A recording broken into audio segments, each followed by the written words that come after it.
Today we will see about benefits of FDI. What is the benefits of an foreign direct investment to the country? That is benefits of FDI.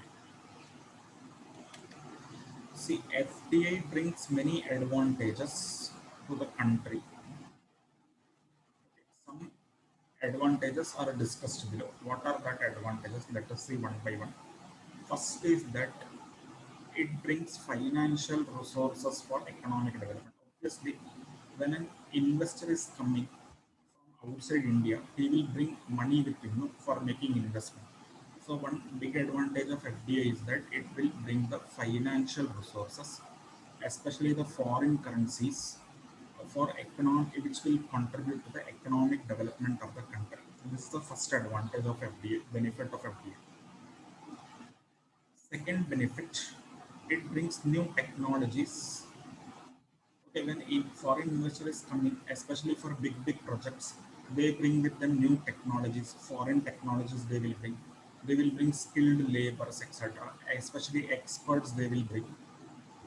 Okay, they will bring with them their knowledge which they are having, okay, etc. So this is another advantage of FDI, foreign direct investment.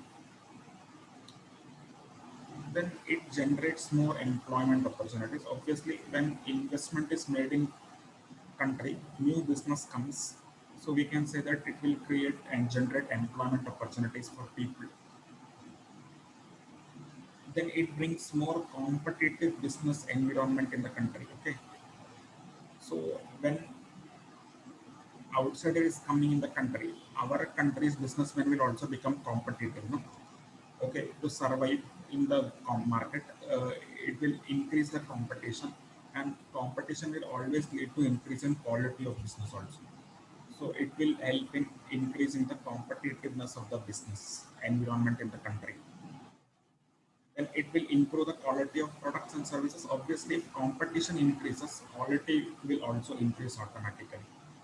Okay, so to survive in the competitive market, every business should try to provide quality product or services. So these are some of the advantages, or you can say benefits of an FDI. First important is that it will obviously bring financial resources, which will contribute to the economic development. Then it will bring new technologies, skills, knowledge, etc. Generate more employment opportunities. Then competition will increase. As a result, quality of product and services will also increase in the sectors. So these are some of the advantages or benefits of an FDA. Next, if there is an advantage, there will be some disadvantages also associated, because we know every coin has two sides. If there is advantage, there will be disadvantage also. What are some of the disadvantages of foreign direct investment is that, see, it can affect the domestic investment and domestic companies adversely, especially the small companies are there in the country, because big, when foreign investment is made, it will be very big amount they will make. So small companies of the country, especially, they cannot withstand the onslaught of MNCs in their sectors. Okay, because when they are coming, they will come with a huge funds. Okay, and they will give various incentives, etc. And they will bring incentives in market, etc. So because of that, the small companies will find it difficult to withstand the MNCs in their sector. So it will affect, you can say, domestic company and investment badly. But another side is that you can say it may increase the competition also. As a result, the product quality may also increase. So there can be two opinions. Okay, in advantage, we have seen that it is increasing the competition and quality, but sometimes small companies may not be able to withstand the MNC sector in MNC in their sector, and as a result, it may affect the.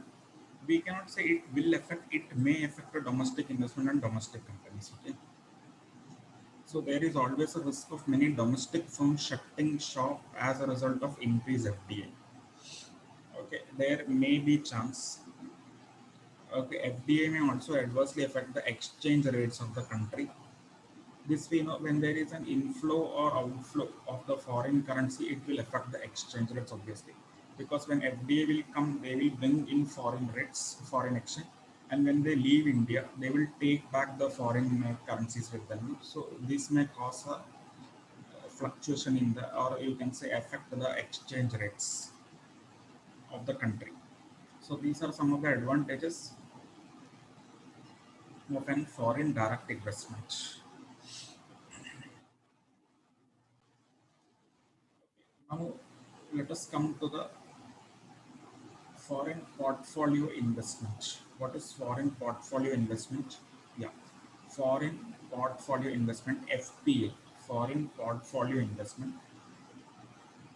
It is also investment made by non-resident in Indian securities only, because it is also foreign investment. So obviously we can come to know that it is an investment made by person outside India in India. Okay, so that's why it is called as foreign investment.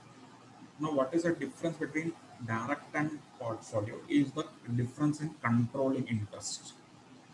Okay, so foreign portfolio investment is also investment by non-resident in India in shares, securities, etc. Now, what is the difference between direct investment and portfolio investment? Very important definition which distinguishes between portfolio investment and FDI is that if the investment made by non-resident is less than 10 percentage of the capital in the company, then it will become a foreign portfolio investment. If the non-resident is making investment less than or equal to 10 percentage, so up to 10 percentage investment if a non-resident is making in the company's capital, it will become a foreign portfolio investment.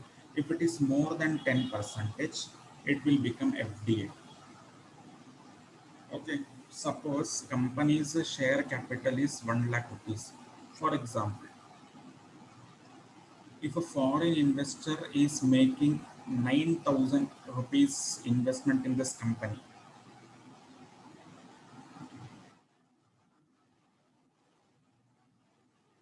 okay, so how much percentage he is making? 9,000 he is making, and total capital of the company is 1 lakh rupees. So how much percentage investment is made by him? 9,000 divided by 1 lakh. No? So he is making 9 percentage investment in this company, you can say. He is investing 9 percentage is his share in this company. Okay, out of 1 lakh rupees, 9,000 is invested by him.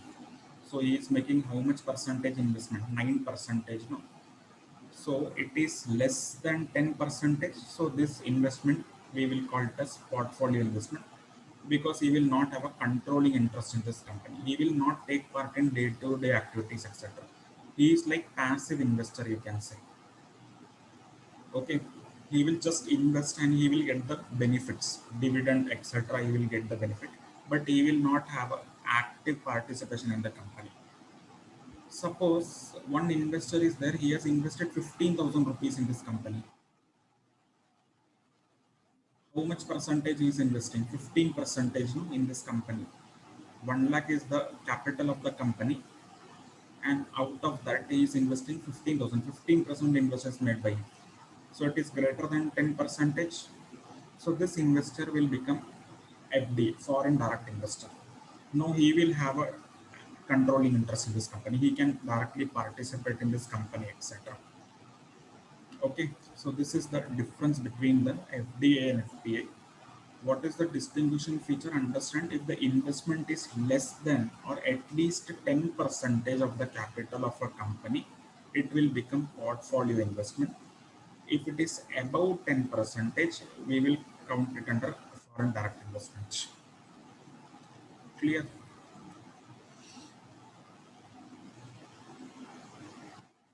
So in other words, we can say that investment by a foreign portfolio investor cannot exceed 10 percentage of the paid up capital of the Indian company. So A portfolio investor can invest only up to 10 percentage of the capital of the company. If it is more, then it will become a foreign direct investment.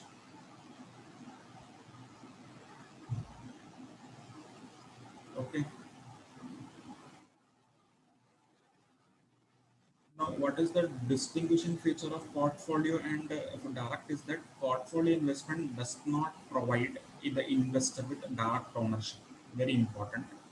In FDA, we have seen that there is a direct ownership, and FPA does not actively manage the investment, and he does not have control over the securities or the business. But in FDI, we have seen that he will have a control over the business also, and he will actively manage the business also. But in FPI, he will not have ownership interest, and he will not actively participate in the business, and he will not have control over the business also. So this is the distinguishing feature. And one of the important feature is that if investment is up to 10 percentage in the capital of the company, Indian company, it will be FPA. If investment is more than 10 percentage in the capital of an Indian company, it will come under FDA.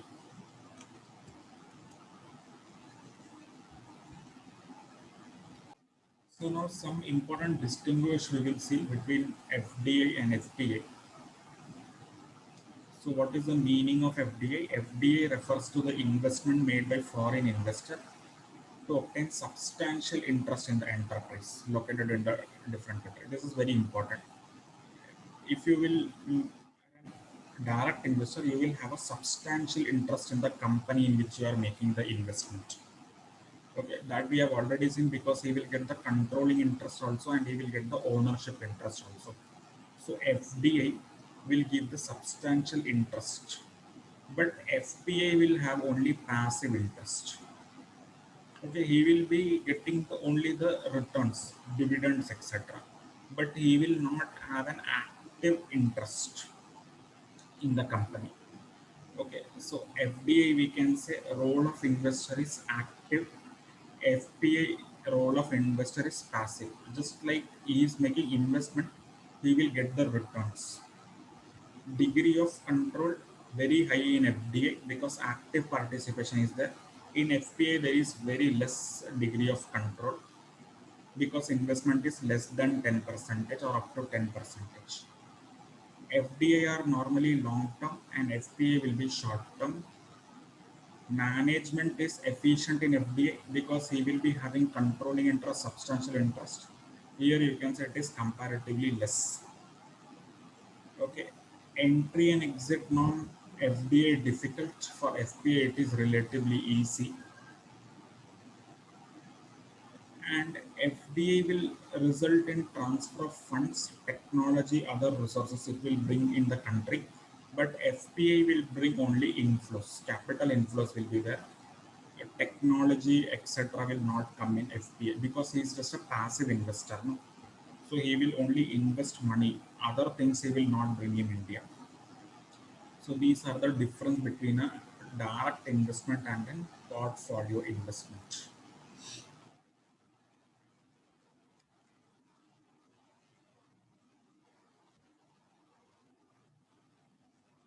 Is much clear, everybody? So for today, we will stop here only between FD and FPA we have discussed today. In the next class, we will see about the depository receipts. What is depository receipt and different types of depository receipts. Okay.